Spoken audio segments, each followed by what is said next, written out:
think there are 1,000 ways to preach on this gospel, and we've heard it many times.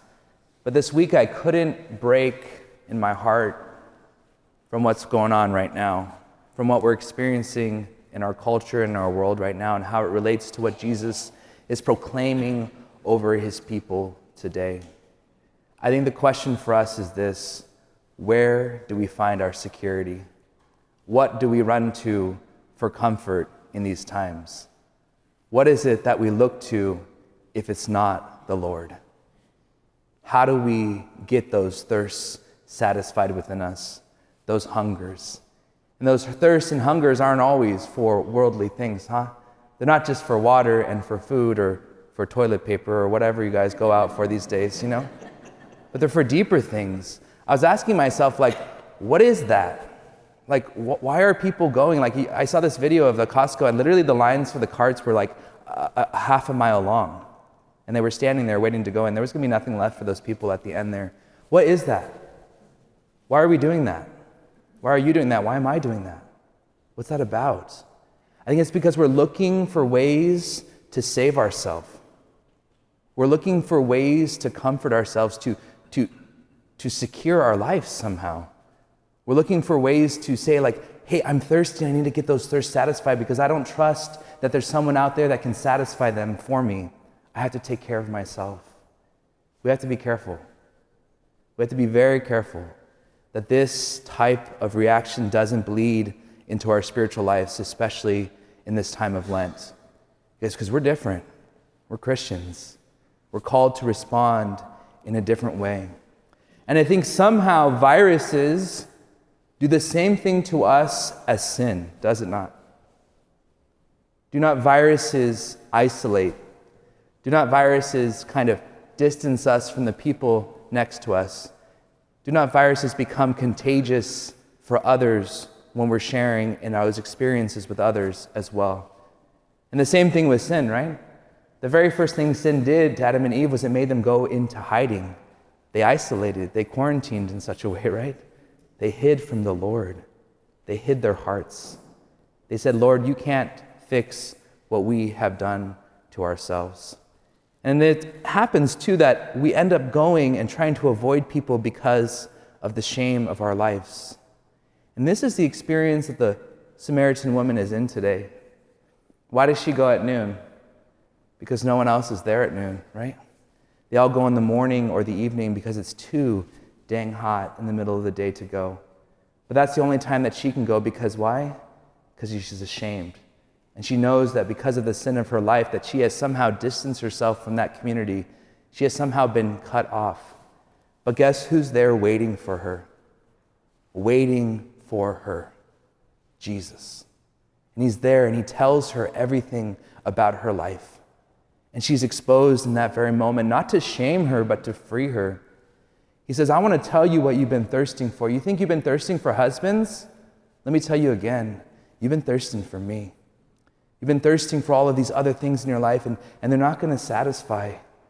They're not going to fulfill that need. I think the question for us today is, what are we thirsting for? What are we thirsting for today, right now? Are we thirsting for a cure? Are we thirsting for comfort? Are we thirsting for peace? Are we thirsting for hope? What are we thirsting for? And are we coming to the Lord for it? Or have we run to other things to satisfy that need to be comforted? That's why we exist, as a church in the world, is to be people who tell other people about this guy who came and took away this thirst and gave us a thirst, satisfied a thirst in himself. And I love that he says, you know what, you don't have to keep coming to this well. That's what she wants, right? She's like, give me something so I don't have to keep coming back to here. And that's us too in our lives of sin, right? Lord, give us something so that we don't have to keep returning to that thing called sin in our lives. In our second reading, I think it gives us the key to hope. And unfortunately, I don't know why the church does this, but they cut out a very important part of this passage. If you look in your books there, I think verses 2 through 3 or 4 is cut out.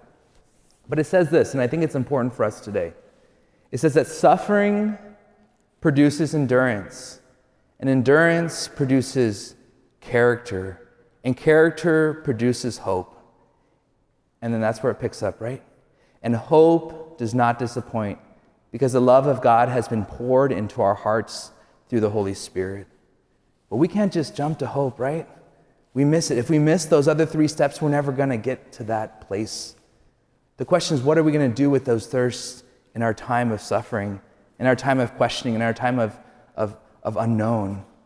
Are we going to allow it to produce in us an endurance, to produce in us a steadfastness, to produce in us a deeper trust in our God?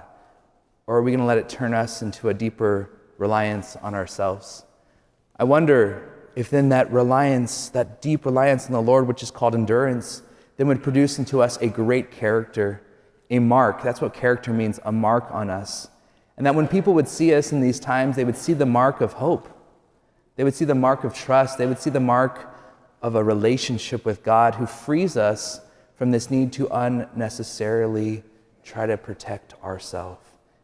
Because Christians have to not be afraid of one thing: death. We have to be afraid of not one thing, which is death. Because God has given us a way to beat death, being in a relationship with Him. So my invitation for all of us today, including myself, is to don't turn in. Don't go hide. Don't isolate from the Lord in this time, but push in deep. The reality is that there's probably a great chance that we may not be able to continue doing this for some time. It just happened in a bunch of dioceses up north. Oakland, San Jose, San Francisco. It's coming down, right? And the question for us is this: do we believe the words of the Lord today? That He says, you are called to worship in spirit and truth, neither on this mountain nor in Jerusalem, but wherever I am. Wherever 2 or more are gathered in my name, I am there in their presence as well. We can never replace what happens here, the sacrifice of the Lord.